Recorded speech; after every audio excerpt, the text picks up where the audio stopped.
ખબર છે ને દર્શક મિત્રો, આજે 20મી ઓક્ટોબર 2025 છે અને હું ડૉક્ટર સુધીર શાહ એડવોકેટ આપને હર હંમેશની જેમ 20મી તારીખે અમેરિકાના ઇમિગ્રેશન વિશે, એના જુદા જુદા પ્રકારના વિઝા વિશે જાણકારી આપવા હાજર થયો છું.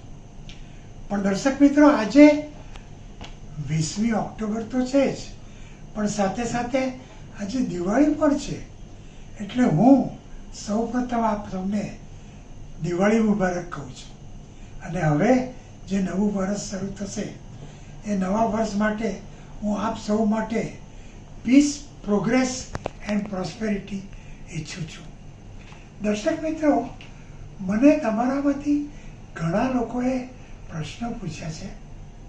એક જ પ્રશ્ન કે અમેરિકાના જેઓ બીજી વાર પ્રેસિડેન્ટ તરીકે ચૂંટાઈ આવ્યા છે અને જેમણે ઇમિગ્રેશનની બાબતમાં હાહાકાર મચાવી દીધો છે, પ્રેસિડેન્ટ બન્યા એના પહેલા જ દિવસે એમણે અનેક એક્ઝિક્યુટિવ ઓર્ડરો પસાર કરીને ઇમિગ્રેશનને લગતા કાયદાઓમાં, નિયમોમાં ફેરફારો કરે છે. એ ડોનાલ્ડ ટ્રમ્પ છે કોણ?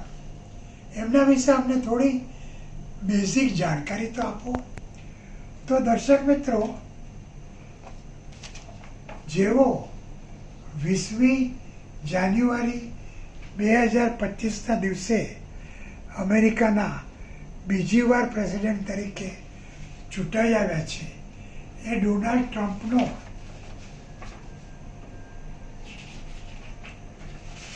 જન્મ 14મી જૂન 1946માં અમેરિકાના ન્યુયોર્ક શહેરના ક્વીન્સ વિસ્તારમાં થયો હતો.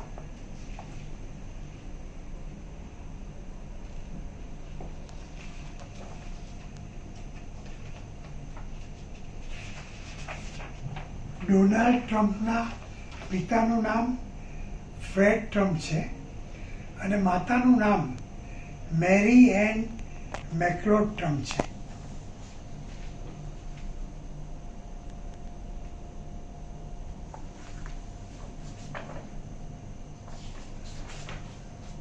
ડોનાલ્ડ ટ્રમ્પે યુનિવર્સિટી ઓફ પેન્સિલ્વેનિયાની ખૂબ મશહૂર એવી વોર્ટન સ્કૂલમાંથી મે 1968માં ઇકોનોમિક્સના વિષયમાં બેચલર્સની ડિગ્રી પ્રાપ્ત કરી છે.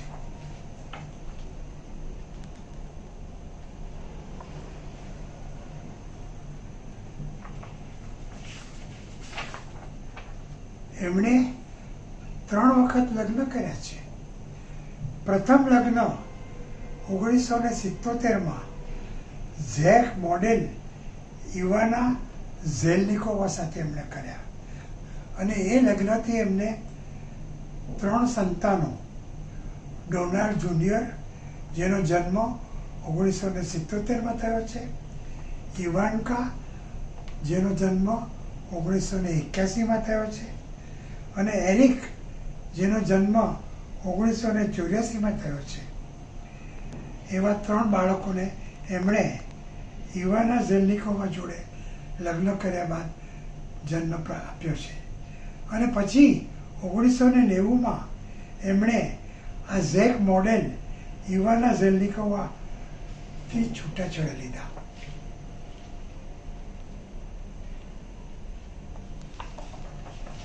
ત્યારબાદ ડોનાલ્ડ ટ્રમ્પે બીજી વાર લગ્ન એક્ટ્રેસ માર્લા મેપલ સાથે વર્ષ 1993માં કર્યા.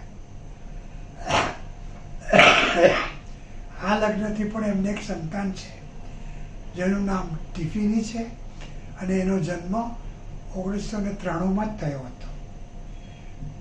ડોનાલ્ડ ટ્રમ્પે આ માર્લા મેપલ્સ જે એક્ટ્રેસ છે એનાથી પણ વર્ષ 1999માં છૂટાછેડા લીધા.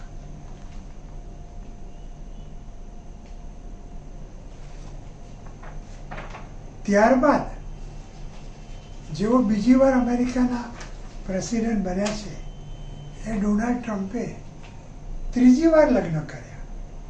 આ વખતે એમણે સ્લોવેનિયન મોડેલ મિલાનિયા સાથે વર્ષ 2005માં લગ્ન કર્યા અને એનાથી એમને એક સંતાન છે, બેરોન, જેનો જન્મ 2006માં થયો હતો.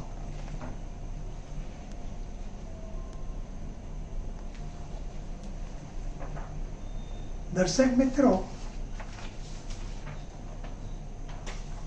ડોનાલ્ડ ટ્રમ્પનું એવું કહેવું છે કે એમણે સિગરેટનો એક કસ પણ માર્યો નથી, એક પણ સિગરેટ ફૂંકી નથી, દારૂ ચાખ્યો જ નથી, ડ્રગ્સથી તો તેઓ દૂર જ રહ્યા છે અને કસરત માટે તેઓ ગોલ્ફની રમત રમે છે.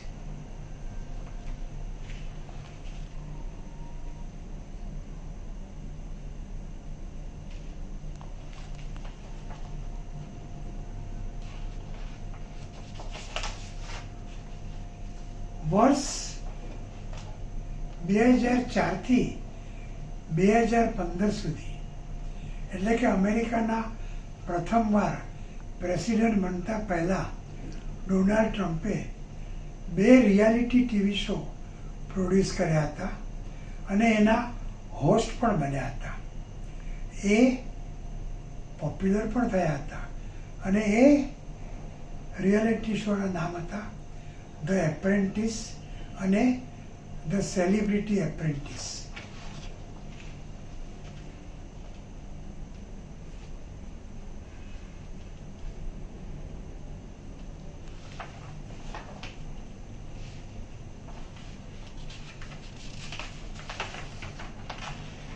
એમણે જ્યારે વર્ષ 2016માં પ્રેસિડેન્ટ તરીકે ચૂંટાવા માટે ચૂંટણીમાં ભાગ લીધો હતો, ત્યારે એમના પ્રતિસ્પર્ધી હતા એક સમયના અમેરિકાના પ્રેસિડેન્ટના વાઇફ હિલેરી ક્લિન્ટન. તેઓ બિલ ક્લિન્ટનના વાઇફ હતા. આ બેવની વચ્ચે અત્યંત રસાકસી ભરી હરીફાઈ થઈ હતી. લોકોને એવું લાગ્યું હતું કે હવે સૌ પ્રથમવાર એક સ્ત્રી અમેરિકાની પ્રેસિડેન્ટ બનશે, પણ ડોનાલ્ડ ટ્રમ્પે હિલેરી ક્લિન્ટનને માત કરી અને પોતે પ્રેસિડેન્ટ બન્યા.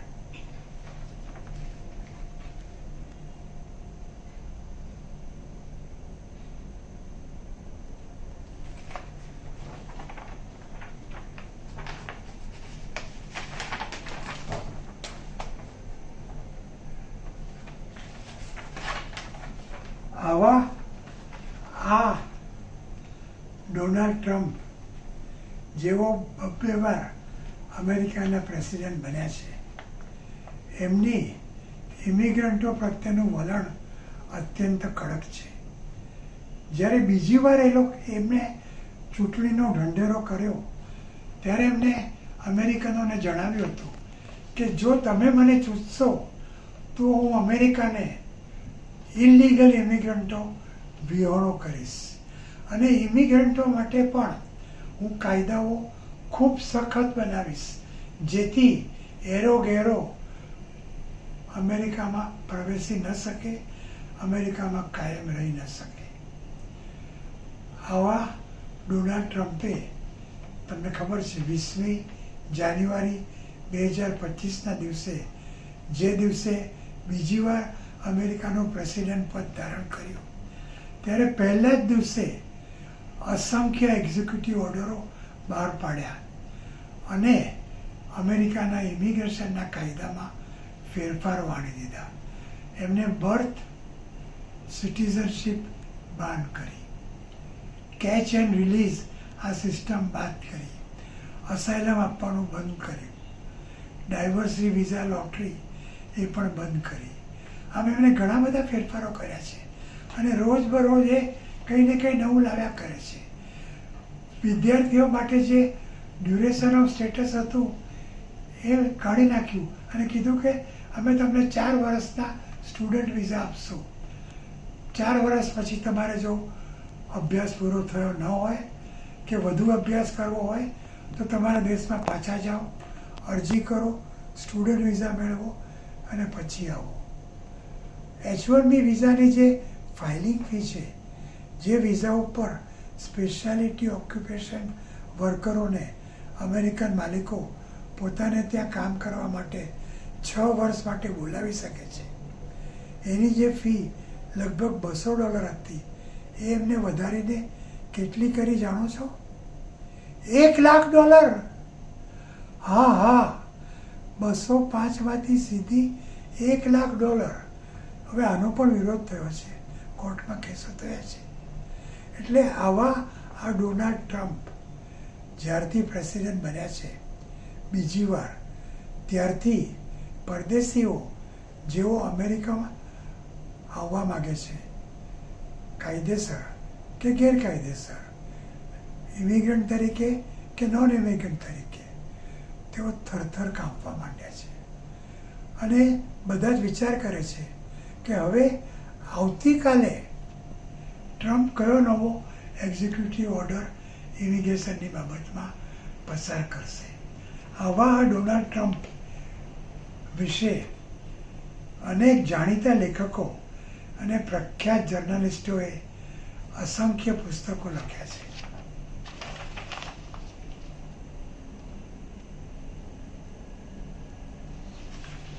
આ પુસ્તકોમાં આજે ફાયર એન્ડ ફ્યુરી પુસ્તક છે, એ જો તમે વાંચશો તો તમે પણ વિચારમાં પડી જશો કે ટ્રમ્પ સાહેબ કેવી પ્રકૃતિના માણસ છે, એવો શું વિચાર કરે છે, એવો ક્યારે શું કરશે એ કેમ પહેલેથી કળી નથી શકાતું.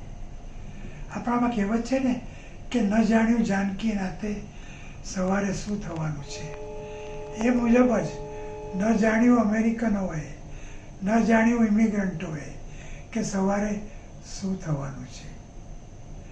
તો ખબર છે ને દર્શક મિત્રો, આ ટ્રમ્પ 4 વર્ષ સુધી અમેરિકાના પ્રેસિડેન્ટ રહેશે.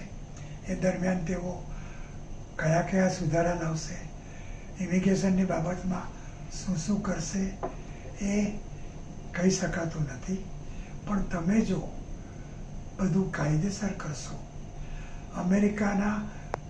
અમેરિકામાં પ્રવેશતા પહેલાં શા માટે ત્યાં જવું છે, એ માટે કયા વિઝાની જરૂર છે, એ જો જાણી લેશો, ઇમિગ્રેશનના કાયદાના જાણકાર એડવોકેટની સલાહ લેશો અને અમેરિકામાં દાખલ થયા બાદ કંઈ પણ ખોટું નહીં કરો તો તમને વાંધો નહીં આવે.